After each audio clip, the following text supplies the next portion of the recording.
Welcome back to Cheating Stories Hub. We appreciate every single one of you for tuning in. Before we dive into today's story, we'd love to know where you're watching from. Share your location in the comments below. Now, let's get into this tale of betrayal, strategy, and ultimate triumph. Chapter 1: Shadows at the Barbecue. The scent of sizzling ribs wafted through the backyard as I adjusted the grill, my focus divided between the task and the lively chatter around me. My wife, Sarah, moved about gracefully, her laughter floating above the hum of our friends' conversations.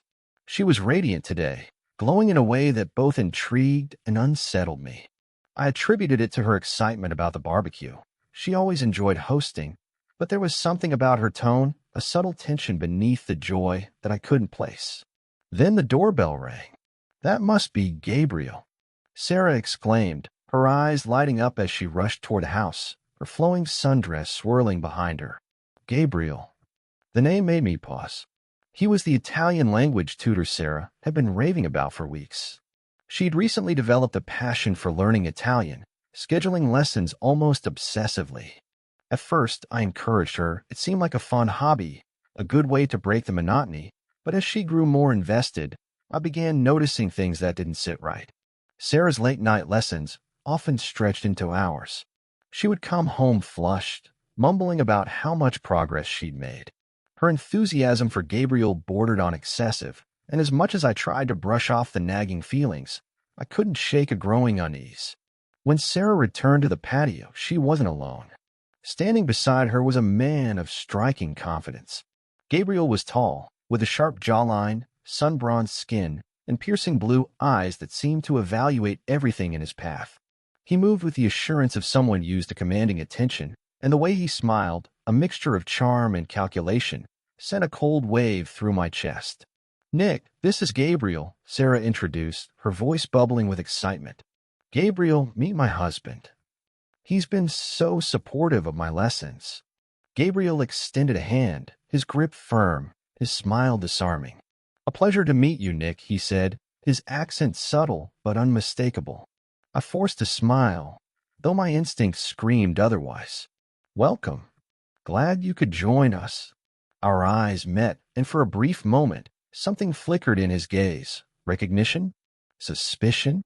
It passed so quickly that I might have imagined it. But I knew faces like his. My line of work had trained me to notice the unspoken, to catalog the details others overlooked. Gabriel wasn't just a tutor. I couldn't prove it yet, but every fiber of my being told me there was more to him than met the eye. As Sarah led him to the table, her laughter ringing out once again, I turned back to the grill, my hands trembling slightly as I gripped the spatula. The realization gnawed at the edges of my mind. My wife's innocent hobby might not be so innocent after all. Chapter 2: The Scent of Betrayal. The barbecue buzzed with lively conversations and laughter, yet I found myself adrift in my thoughts. As neighbors exchanged pleasantries and children splashed in the pool, my focus remained fixed on Sarah and Gabriel. They sat together at the table, their body language casual, yet too familiar for my comfort. Every laugh, every fleeting glance between them, added weight to the unease settling in my gut. Gabriel had a magnetic presence. He charmed everyone effortlessly, weaving stories about his travels in Italy and his love for teaching. Even the most skeptical guests seemed captivated. Sarah, meanwhile, hung on to his every word, her laughter spilling out in a way that felt almost rehearsed. I tried to ignore it, to focus on flipping the burgers, but every fiber of my being screamed at me to pay attention. Gabriel wasn't just a language tutor. He had the air of someone who knew how to manipulate a room, the kind of person who could control a situation without anyone realizing it. "Nick," Sarah called out, her voice breaking through the haze. She was smiling at me, but her eyes betrayed something guarded. "How are those burgers coming along?" "Everyone's starving." "Almost ready," I replied, forcing a grin. "Gabriel, you have to try Nick's cooking," Sarah said, turning to him. "He's a genius with the grill." Gabriel raised his glass of wine, his smile as smooth as ever. I wouldn't miss it. The way he spoke, polished, deliberate, made my skin crawl. I didn't trust him. Not for a second. As the evening wore on, the barbecue unfolded like any other neighborhood gathering. Guests chatted in small clusters, the kids moved from the pool to chasing each other around the yard, and Sarah continued to host with her signature charm. But my eyes stayed on Gabriel. He seemed to sense it, too. A predator's instinct, perhaps. Every so often, his gaze would flick to mine, his expression unreadable but undeniably sharp. He knew I was watching, and for reasons I couldn't yet articulate, that thought chilled me more than I wanted to admit. When the crowd thinned, Gabriel lingered. He stood by Sarah, his stance relaxed, but his presence commanding. They were close, too close.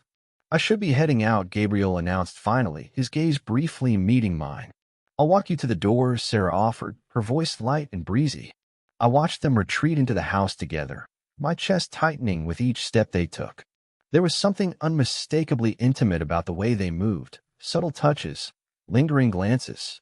My hands clenched into fists as I fought the urge to follow.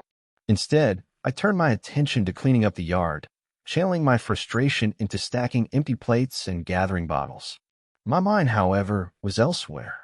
When Sarah returned, she looked radiant, her cheeks flushed, her lips slightly parted as though she had just run a marathon.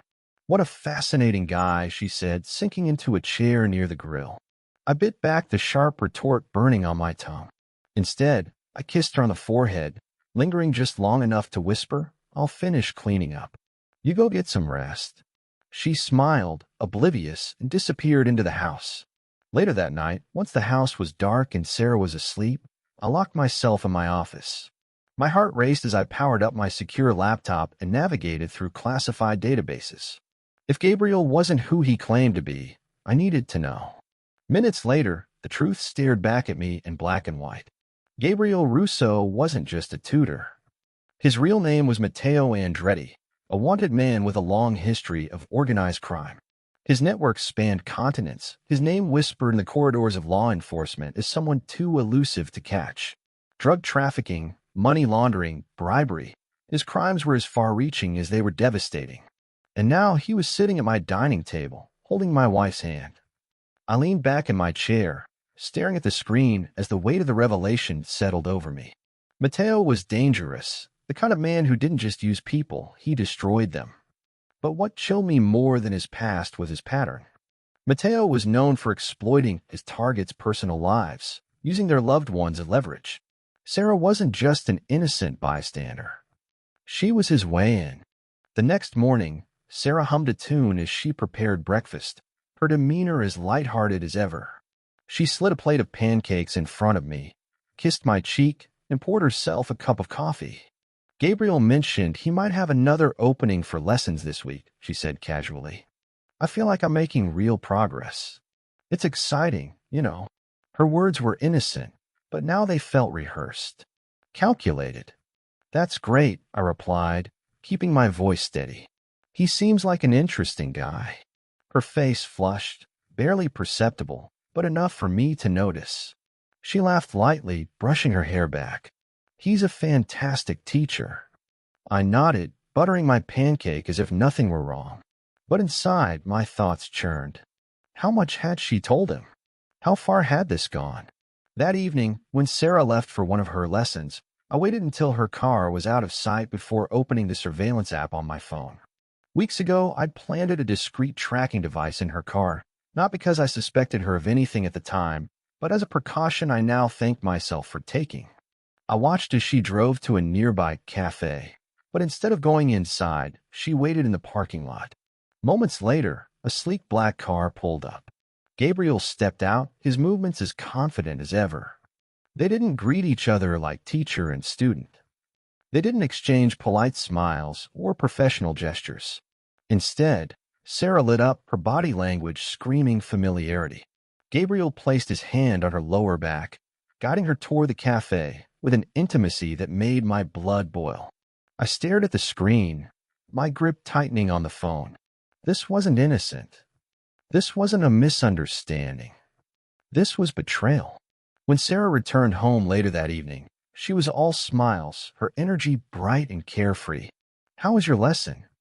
I asked, forcing my tone to remain casual. "Great," she said, hanging her coat on the rack. "Gabriel thinks I'm improving so much." He even mentioned how quickly I'm picking it up compared to most of his students. Her voice was filled with pride, but all I heard was her lies. That's nice, I replied, my stomach churning. That night, as she slept soundly beside me, I lay awake, staring at the ceiling. The weight of what I'd seen pressed down on me, anger and sadness warring within me. This wasn't just about infidelity. It was about deception, about putting our entire life at risk for the sake of a man who would happily destroy everything in his path. Sarah didn't know who Gabriel really was, but I did. And if she wasn't going to stop this, I would. Chapter 3: The Gathering Storm. The morning after Sarah's lesson, I couldn't shake the image of her and Gabriel at the cafe from my mind. It wasn't just the physical closeness that gnawed at me, it was the look in her eyes. She wasn't just learning a language, she was immersed in something far deeper and far more dangerous. As she moved about the kitchen, humming softly to herself, I observed her like a stranger, analyzing every gesture, every smile, every flicker of emotion. "Are you working late tonight?" she asked casually, pouring herself another cup of coffee. "I might be," I replied, keeping my tone neutral. "Why? Do you have another lesson?" She hesitated, barely perceptible, but enough for me to catch it. "Gabriel mentioned he had some time later this week. I thought I'd get a jump on the next chapter." I nodded, the corners of my mouth curling into a faint smile. "That's great. You've been working hard." Her face lit up, relief washing over her features. She wasn't just trying to hide something. She was relieved I hadn't pressed further. Later that day, I buried myself in work. But it wasn't the files and reports on my desk that held my attention.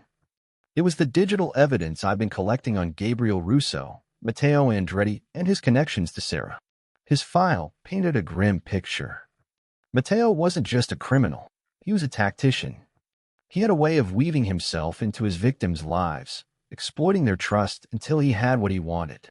The idea that Sarah was his pawn, or worse, his willing accomplice, made my blood run cold.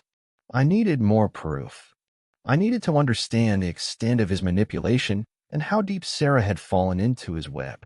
That evening, I came home earlier than usual, quietly unlocking the front door and stepping inside. The house was eerily silent, save for the faint murmur of Sarah's voice. Following the sound, I moved toward the living room. She was on the couch, her phone pressed to her ear. "Yes, that works," she was saying, her voice soft but filled with a nervous energy. "I'll meet you there." Her words sent a chill down my spine. As she ended the call, she glanced up and froze when she saw me. "Nick, I didn't hear you come in. Who was that?" I asked casually, setting my briefcase on the table. "Oh, just a friend for my lessons," she said quickly, brushing her hair back. She needed some advice about an assignment. The lie was almost insulting. I forced a smile, masking my frustration. "That's nice of you." Helping out a fellow student.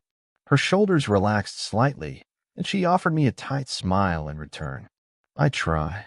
I didn't press further. Not yet. That night, as Sarah slept, I reviewed the surveillance footage again. I needed to know where she was planning to meet Gabriel.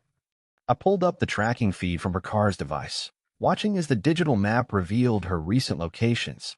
One address stood out, a secluded property in the next county, listed under a false name. I cross-referenced it with Matteo's known aliases and found a match. It was one of his operational bases. The implications were staggering. Sarah wasn't just meeting him for casual lessons or innocent coffee dates. She was visiting one of his strongholds. This wasn't just personal anymore. It was tactical.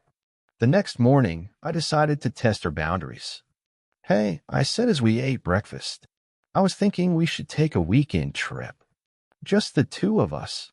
Her fork paused halfway to her mouth, and for a split second, panic flickered in her eyes.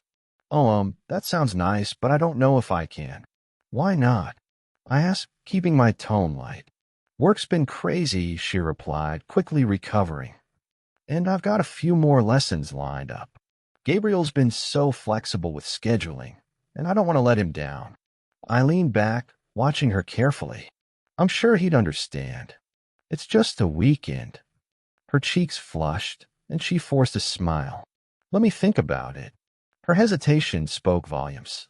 That afternoon, while Sarah was out running errands, I installed additional surveillance equipment around the house. Tiny, undetectable cameras that would capture every movement, every conversation. If Gabriel thought he could infiltrate my home unnoticed, he was in for a rude awakening. Hours later, the cameras paid off. I was reviewing the live feed during my lunch break when I saw them. Gabriel was sitting on my couch, his posture relaxed, his presence invasive. Sarah sat beside him, her body language a mixture of nervousness and attraction. His hand rested on her knee, his voice low and intimate. She didn't pull away.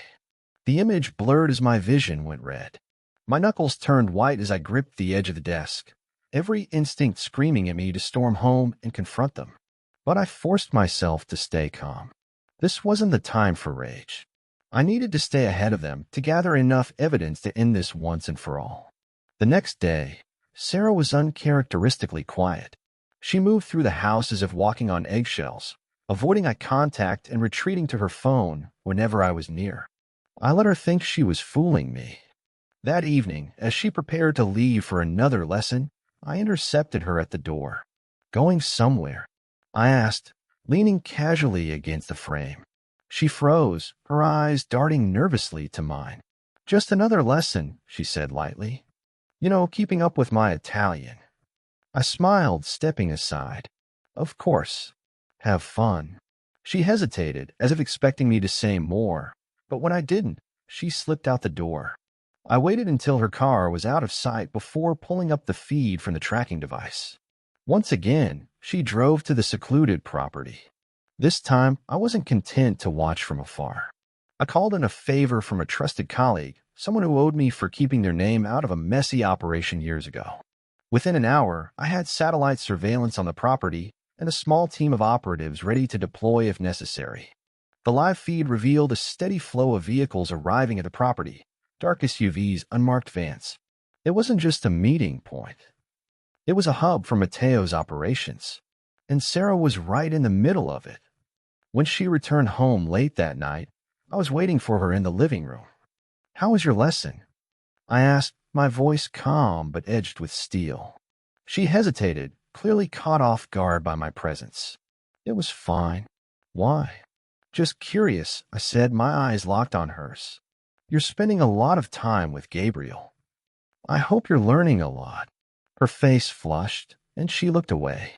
"He's a great teacher." I nodded, my smile razor thin. "I'm sure he is."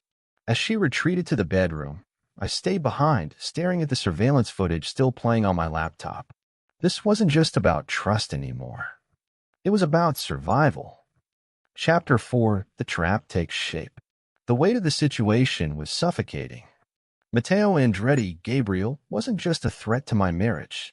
He was a threat to my life, my career, and everything I'd worked to protect. Sarah was caught in his web, either obliviously or willfully, and I didn't have the luxury of assuming the best.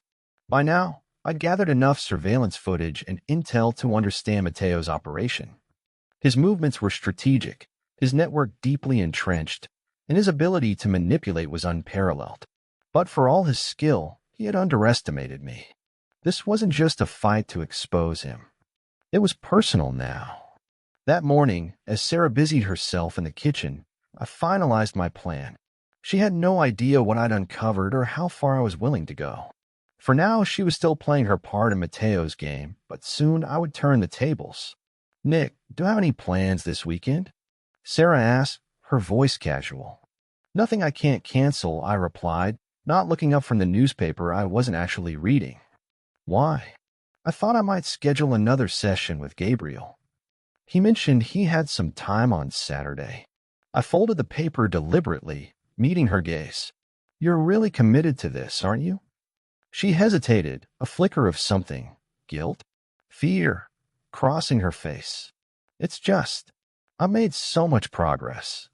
I don't want to lose momentum." I smiled thinly, masking the storm of emotions beneath. "Of course. Whatever helps you feel fulfilled." Her relief was palpable, and it stung more than I wanted to admit. That evening, while Sarah was out, I reviewed the latest footage from the cameras I'd placed in the house. Matteo had visited twice in the past week, each time becoming bolder.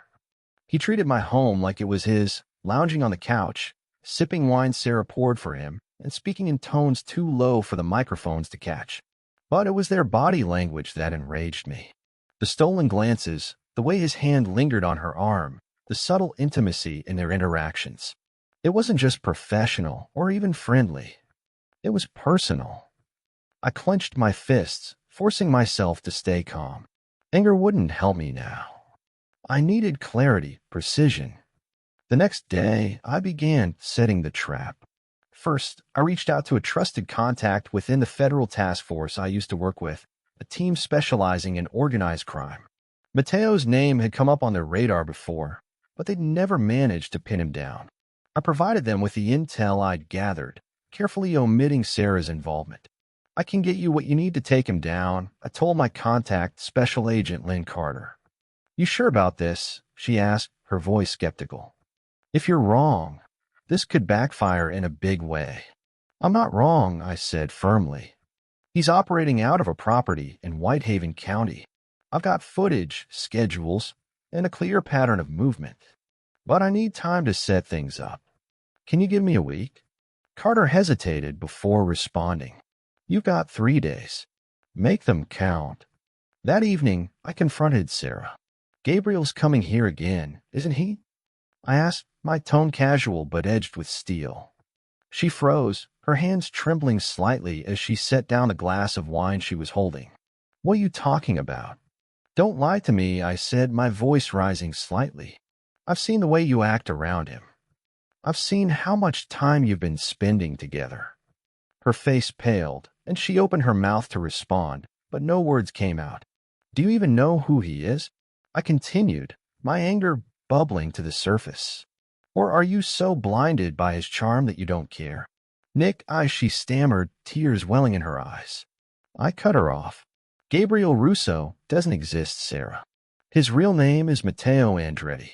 He's one of the most dangerous criminals alive. And you've been inviting him into our home." She gasped, her hand flying to her mouth. "That's not true. He's just a teacher." "He's a predator," I snapped, stepping closer. "And he's been using you to get to me." Her tears spilled over as she shook her head. "I didn't know. I swear I didn't know."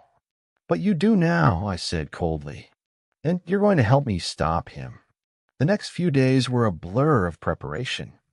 Sarah was hesitant at first, terrified of what Matteo might do if he discovered the truth. But I left her with no choice. I laid out the evidence, piece by piece, until she couldn't deny it anymore. "I'll do whatever you need," she said finally, her voice trembling. "Good," I replied, "because if this goes wrong, we're both dead." She nodded, her face pale, but determined. Together, we rehearsed every detail of her interactions with Matteo. Her job was simple: keep him comfortable, make him believe everything was normal, and lead him exactly where I needed him to go. The night of the final meeting arrived, and the tension in the air was palpable. Matteo arrived precisely on time as always. He strolled into the house with his usual air of confidence, his sharp eyes scanning the room. "Sarah," he said smoothly, his voice warm. "You look stunning." She smiled nervously, stepping aside to let him in. "Thank you. Come in." I watched from the shadows, my heart pounding as Matteo settled onto the couch like he owned the place. "You said you wanted to talk," he said, leaning forward slightly. "What's on your mind?" Sarah hesitated, her hands trembling slightly as she poured him a glass of wine. "It's about Nick," she said finally, her voice barely above a whisper. Matteo's eyes narrowed. "What about him?" "He's been asking questions," she said, her voice shaking. "I think he might suspect something." Matteo leaned back, his expression darkening. "That's unfortunate. I thought we agreed you'd keep him distracted." "I've tried," she said quickly, her voice rising slightly. "But he's smart. He's been watching me." Matteo studied her for a long moment, his eyes calculating. "Then we'll have to deal with him," he said coldly. That was my cue. I stepped out of the shadows, my voice cutting through the tension like a blade. "Deal with me, how?" Matteo's head snapped toward me, his expression shifting from surprise to anger. "Nick," he said, his tone smooth but laced with menace. I didn't realize you were home. I crossed my arms, my gaze steady. Clearly, the air between us was electric, both of us waiting for the other to make the first move. I don't know what you think you're doing, Mateo said finally, his voice dangerously calm. But this is a mistake. No, I replied, my voice cold. Your mistake was thinking you could walk into my house and get away with it. At that moment, red and blue lights flashed outside, and the muffled sound of commands filled the air. Mateo's composure cracked as he turned toward the window, his jaw tightening. You underestimated me, I said as the door burst open and federal agents stormed in. Game over. Chapter 5, Fallout and Fractures. The living room was chaos. Federal agents swarmed in, barking commands as Mateo's confident mask cracked. His hands were cuffed behind his back, and though he remained calm outwardly, I saw the fury in his eyes. This wasn't a man used to losing, and I knew he wouldn't go down quietly. You're making a mistake, Mateo growled, his voice dripping with venom as two agents pulled him toward the door. This isn't over. Actually, it is, I replied evenly, my gaze cold. You thought you could infiltrate my life, manipulate my wife, and walk away? That was your mistake. His smirk returned, a calculated, chilling expression. Be careful, Nick. Sometimes the things closest to you are the most dangerous. The words sent a chill through me, but I didn't let it show. I turned away as the agents hauled him out the door. The sound of the front door slamming shut should have brought relief, but it didn't. If anything, it left a suffocating void. I glanced toward the hallway, where Sarah stood frozen, her pale face etched with shock and fear. She didn't look like the confident, carefree woman I'd known for years. Instead, she looked like a stranger caught in the aftermath of a disaster she didn't fully understand. When the house emptied and the sounds of law enforcement activity faded, the silence became unbearable. Sarah and I stood in the living room, a chasm of unspoken words between us. Her hands trembled as she gripped the back of the couch for support. You planned this, she said finally, her voice barely above a whisper. You didn't tell me everything. You set him up. I crossed my arms, my expression unreadable. What did you think was going to happen, Sarah? That we'd all have a nice little chat and he'd walk away? Her eyes filled with tears, and she shook her head. You don't understand. Don't I? I cut her off, my voice sharp. You were meeting him behind my back, lying to me, letting him into our home. He wasn't just using you, Sarah. He was using you to get to me. I didn't know, she whispered, her voice breaking. I didn't know who he really was. You didn't want to know, I shot back. You let yourself be blinded by his charm, by the attention he gave you, and you ignored every red flag. Her tears spilled over, and she buried her face in her hands. I didn't mean for any of this to happen. I turned away, running a hand through my hair as I tried to process everything. The anger I'd been holding back for weeks finally boiled to the surface. You didn't mean for it to happen, I repeated bitterly. But it did. And now we're here, picking up the pieces of the mess you lit into our lives. Her sobs grew louder, but I didn't comfort her. I couldn't. The betrayal was still too raw, too fresh. Mateo was gone, but the damage he'd caused remained, and it wasn't something we could sweep under the rug. That night, the house was suffocatingly quiet. Sarah had retreated to the guest room, giving me space, but it didn't feel like enough. I sat in my office, staring at the dark screen of my laptop, trying to block out the memories of the past few weeks. My thoughts were a whirlwind: anger, sadness, betrayal, and a deep sense of loss. Mateo wasn't the only one who had played a role in this. Sarah's choices, her willingness to let him into our lives, had cut deeper than any criminal could. I poured myself a drink and sat back in my chair, replaying every moment of the evening in my mind.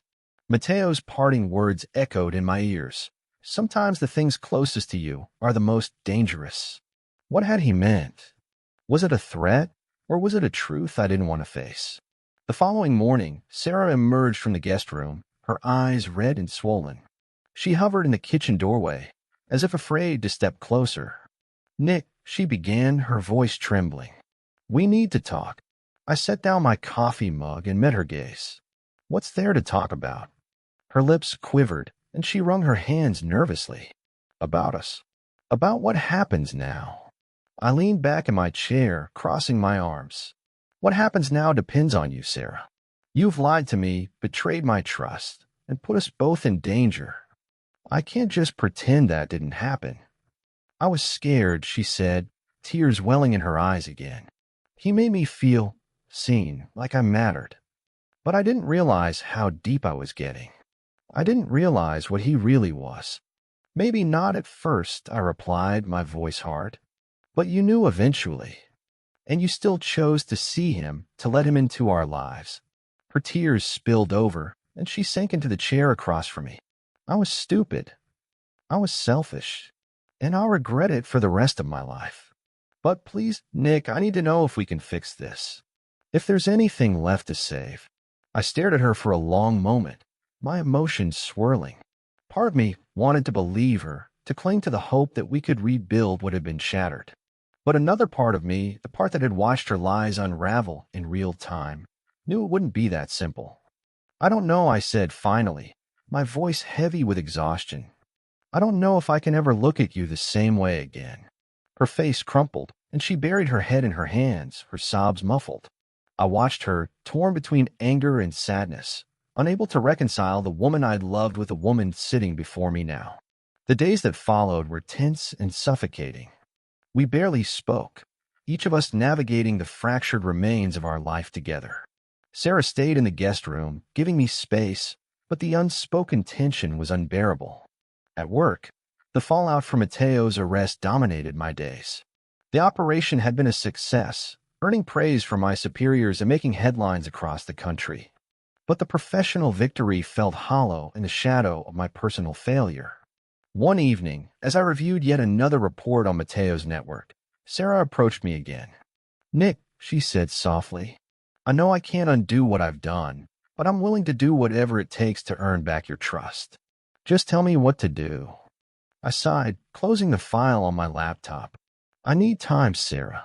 Time to figure out if there's even a way forward for us.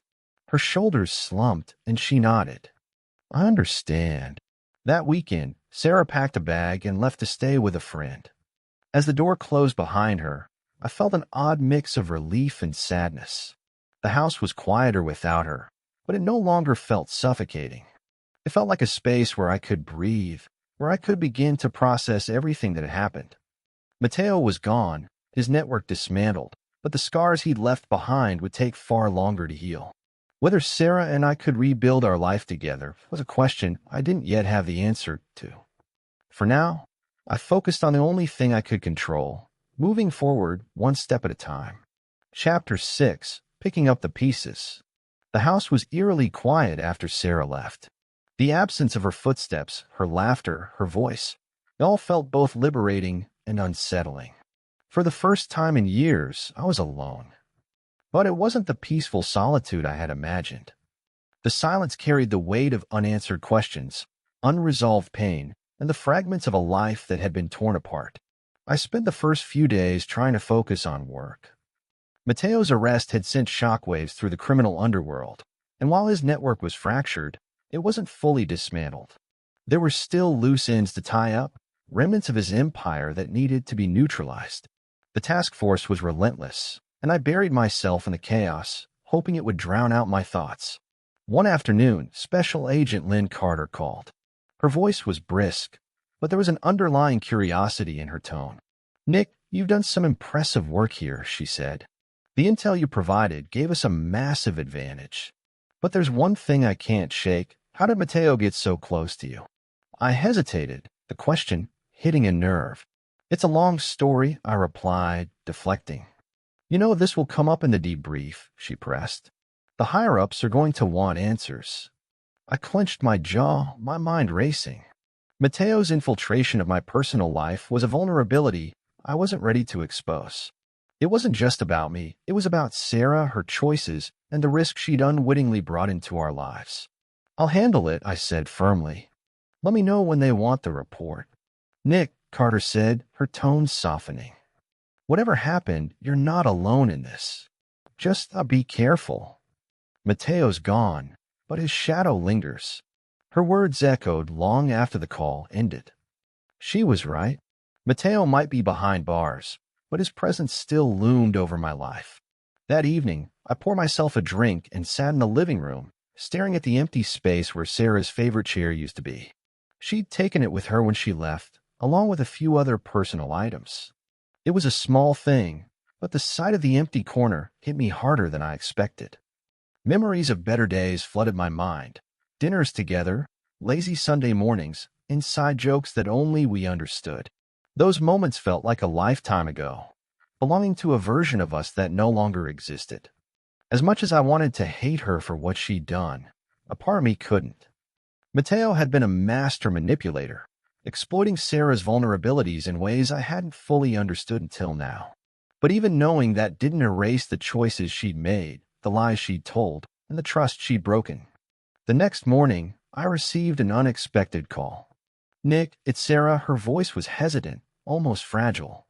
I gripped the phone tightly, unsure of how to respond. "What do you need?" I wanted to check on you," she said.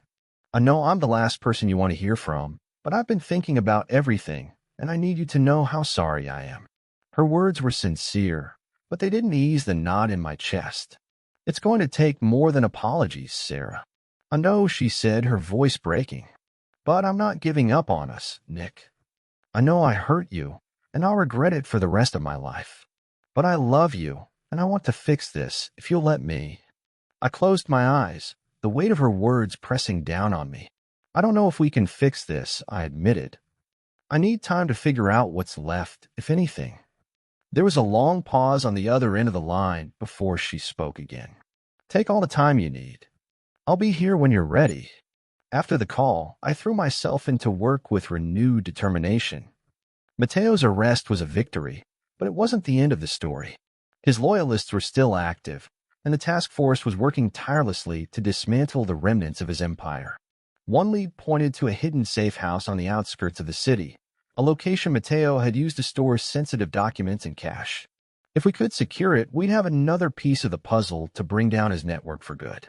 I joined the raid personally, needing the adrenaline and focus to distract me from everything else. The operation was quick and efficient, yielding critical evidence that connected Mateo to several high-profile crimes. As we secured the site, I felt a fleeting sense of accomplishment. For the first time in weeks, something felt under control. Returning home that night, I found myself staring at the front door for several minutes before going inside.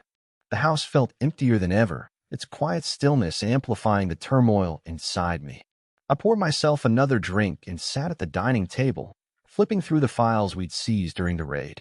One document caught my eye, a handwritten ledger detailing Mateo's financial transactions. Among the names listed was Sarah's. My stomach churned as I read the entry. Mateo had been paying her, small amounts disguised as reimbursements for lessons. It was a calculated move, a way to keep her engaged and dependent. The realization hit me like a punch to the gut.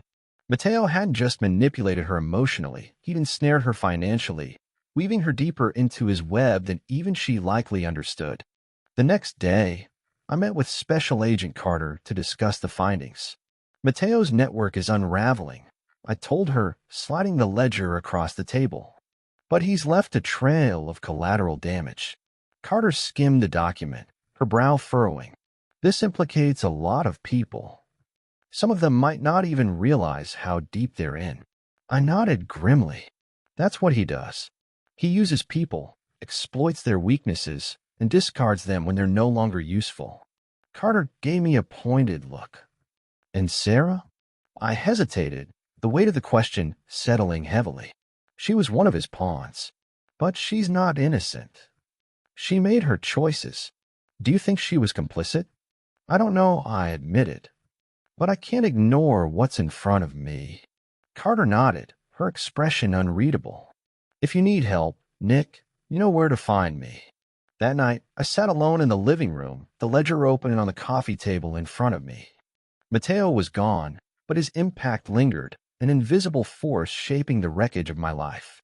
For the first time in weeks, I allowed myself to feel the full weight of everything, the anger, the betrayal, the sadness. And beneath it all, a faint, flickering hope that maybe, just maybe, there was a way to rebuild. But whether Sarah and I could find our way back to each other was a question I still couldn't answer. Chapter 7. Confronting the Truth. The days after discovering Sarah's name in Mateo's ledger were some of the longest of my life. I couldn't shake the image of her being tied so closely to his operations, whether knowingly or not. The betrayal was no longer just about deception in our marriage. It was about complicity in a dangerous game I hadn't realized we were playing. Every time I looked at the ledger, her name stood out bold and damning. It wasn't just that Mateo had manipulated her emotionally. He made her a financial participant in his schemes. Whether she had understood what was happening didn't matter in the eyes of the law. I had to know the truth. That Saturday, Sarah called again. I let the phone ring twice before answering. "Nick," she said, her voice tentative, "I wanted to see if you'd be open to meeting. Just to talk. There's so much I need to explain, and I can't do it over the phone." I hesitated, gripping the phone tightly. "I found more, Sarah. I know about the payments." There was a sharp intake of breath on the other end of the line. "Payments?" she asked, her voice barely above a whisper. "Don't play dumb," I said, my tone cold. "Mateo's ledger. Your name is in it. He was paying you for your lessons." Her silence spoke volumes. When she finally spoke, her voice was trembling. I didn't know it was part of anything illegal. "He said it was reimbursement for the time and effort I was putting into the lessons." "Reimbursement," I repeated, the word bitter in my mouth. "And you didn't think it was strange? That a language tutor was paying you?" "I thought it was a cultural thing," she said weakly. "Like an incentive for being a dedicated student." I didn't question it because I didn't think I needed to. "Of course you didn't," I snapped. "You didn't want to question anything, did you? Because questioning it would have shattered the fantasy you built with him." Her sobs broke through the phone, and I felt the smallest pang of guilt. But I couldn't let it soften me. "Not yet.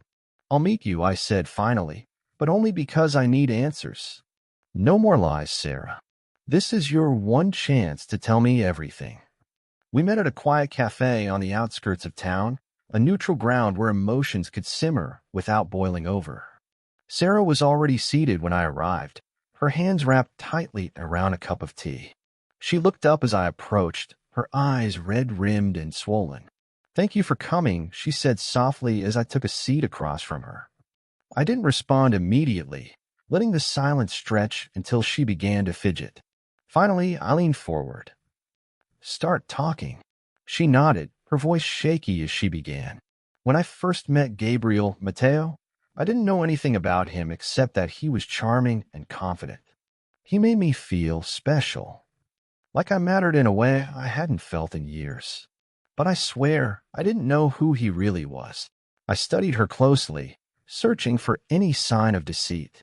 "And the payments?" She bit her lip, looking down at her hands. "He told me it was common in his culture to compensate students who showed dedication. I didn't think much of it at first.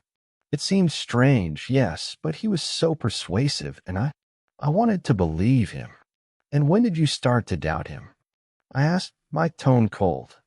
Tears welled in her eyes again. "The night you told me who he really was. That's when everything started to make sense. The secrecy, the charm, the little inconsistencies in his stories.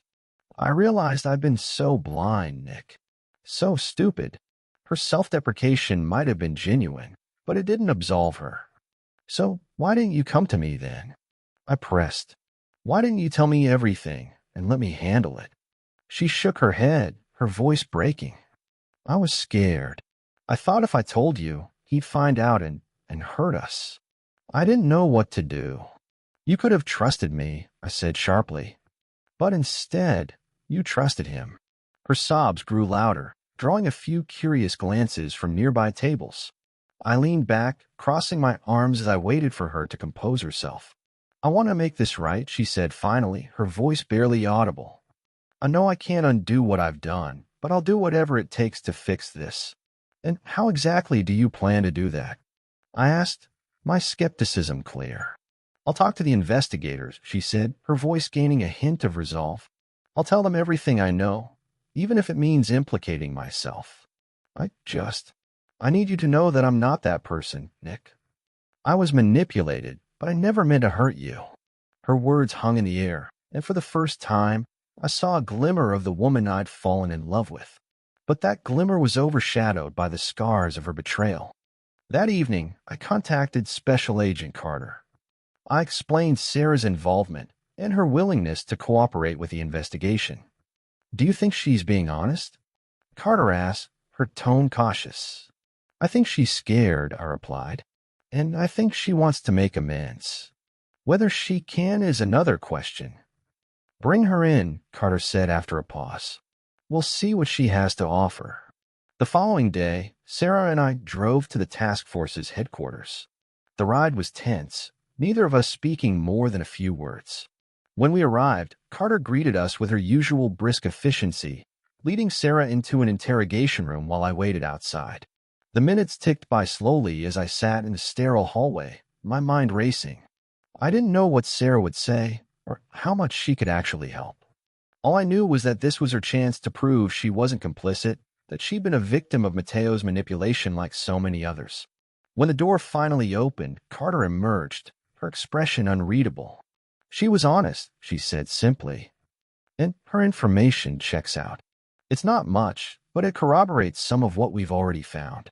I nodded, relief mingling with the lingering bitterness in my chest. What happens now? She's not in the clear yet, Carter replied, but her cooperation will work in her favor. For now, we'll keep her on the radar and move forward with dismantling Mateo's remaining network. That night, as Sarah and I sat in the car outside her friend's house, she turned to me with tears in her eyes. Thank you for giving me the chance to do this, she said quietly. I know I don't deserve it, but I'm grateful. I didn't respond immediately, staring out the windshield as I considered my words. This doesn't fix everything, Sarah, I said finally, but it's a step. She nodded, her expression a mixture of hope and sorrow. I'll take whatever I can get. As she stepped out of the car and walked toward the house, I watched her go, unsure of what the future held for us. Mateo's shadow still loomed large, and the scars of betrayal didn't heal overnight. But for the first time in weeks, there was a faint glimmer of hope. Chapter 8, A New Beginning or the End. The days after Sarah's cooperation with the task force felt like a fragile ceasefire. Mateo's network was unraveling piece by piece, but the scars he'd left behind, on me, on Sarah, on our marriage, were far from healed. Trust had been shattered, and while her willingness to cooperate with the investigation was a step in the right direction, it wasn't enough to erase the past. I spent most of my time at work, pouring every ounce of energy into dismantling Mateo's operation. It was a grueling process, interviewing informants, analyzing financial records, and coordinating with international agencies to cut off his remaining resources. The more we uncovered, the more I realized just how insidious his reach had been. Mateo wasn't just a criminal. He was a puppeteer who thrived on controlling and exploiting others. At home, the silence between Sarah and me was deafening. She called a few times, leaving voicemails I couldn't bring myself to listen to. She was staying with a friend, giving me space as I had asked, but I knew she was waiting, hoping for a sign that we could move forward. One evening, as I reviewed another stack of reports, a text from her lit up my phone. I know I've hurt you, and I don't expect forgiveness. But I love you, Nick. If there's any part of you that still loves me, please let me know. I stared at the message for what felt like an eternity. Did I still love her? The question felt impossible to answer. My heart ached with the memory of the woman I had married, the woman who had been my partner in everything. But that woman now felt like a ghost, overshadowed by the choices she had made. I didn't reply. A week later, I received a call from Special Agent Lynn Carter. Nick, we've got him locked up tight, she said. Mateo's not going anywhere. And thanks to Sarah's testimony, we've been able to cut off some of his key connections. She was more helpful than I expected. That's good to hear, I replied, my voice heavy. But I'm calling for another reason, Carter continued. There's going to be a formal hearing next month, and Sarah may need to testify again. Are you two on speaking terms? I hesitated. Barely. Why? Because it's clear this hasn't just been a professional mess for you, Nick. It's personal. And if you're not careful, it could eat you alive. Her words stung, but I knew she was right. Mateo's arrest had been a professional victory, but the personal toll was immeasurable. I thanked her and ended the call, her words echoing in my mind long after. That night, I finally listened to Sarah's voicemails. Her voice was raw, filled with pain and regret. Nick, I don't know what else to say. I messed up badly. I know I don't deserve another chance, but I'll spend the rest of my life trying to prove I'm worth it if you'll let me. Please, just tell me if there's any hope for us. As I sat in the darkened room, the weight of everything pressed down on me. I had spent weeks trying to make sense of her betrayal, trying to reconcile the woman I loved with the woman who had allowed herself to be manipulated by a monster like Mateo. But no matter how much I analyzed, no matter how many times I replayed the events in my mind, there was no clear answer. Forgiveness wasn't something that came easily, and rebuilding trust seemed like an insurmountable task. The following weekend, I called Sarah and asked her to meet me at the park where we used to go on lazy Sunday mornings. She agreed immediately, her voice trembling with both hope and trepidation. When I arrived, she was already there, sitting on a bench beneath the oak tree where we'd once carved our initials. She looked up as I approached, her eyes filled with a mixture of relief and fear. "Thank you for coming," she said softly. I sat down beside her, leaving a small space between us. "I've been doing a lot of thinking," I began. "About us. About everything that's happened." She nodded, her hands clasped tightly in her lap. "I can't pretend that what you did didn't hurt me," I continued. "You lied to me, betrayed my trust, and put both of our lives at risk. Those aren't things I can forgive easily." Tears welled in her eyes, but she didn't speak. She let me continue. "That said," I added, my voice softening slightly, "I also know that Mateo was a master manipulator. He preyed on your vulnerabilities, and he used you in ways you didn't fully understand. I can't ignore that either." She wiped her eyes, her voice barely above a whisper. "I was weak, Nick. I let him get to me because I didn't know how to fight back. But I'm not that person anymore. I'm trying to be better, to be someone you can trust again." I looked at her, searching her face for any sign of deceit. But all I saw was sincerity, a raw honesty I hadn't seen in months. "I don't know if I can ever trust you the way I used to," I admitted. "And I don't know if we can rebuild what we had. But I'm willing to try, if you are." Her breath hitched, and she nodded quickly, tears streaming down her face. "I'll do whatever it takes, Nick. Anything. It won't be easy," I warned her. "This is going to take time, and it might not work. But I'm willing to take that chance." She reached out tentatively, her hand hovering over mine. I hesitated for a moment before letting her take it, her fingers trembling against my skin. "I love you," she said, her voice breaking. "And I'll prove it to you every day if you'll let me." I nodded, the faintest glimmer of hope stirring in my chest. "Then let's take it one day at a time." The road ahead wasn't clear, and the wounds Mateo had inflicted, both directly and indirectly, would take a long time to heal. But for the first time in weeks, I felt like there was a path forward. Whether that path would lead Sarah and me back to each other or in separate directions was still uncertain. But for now, we had taken the first step, and that was enough.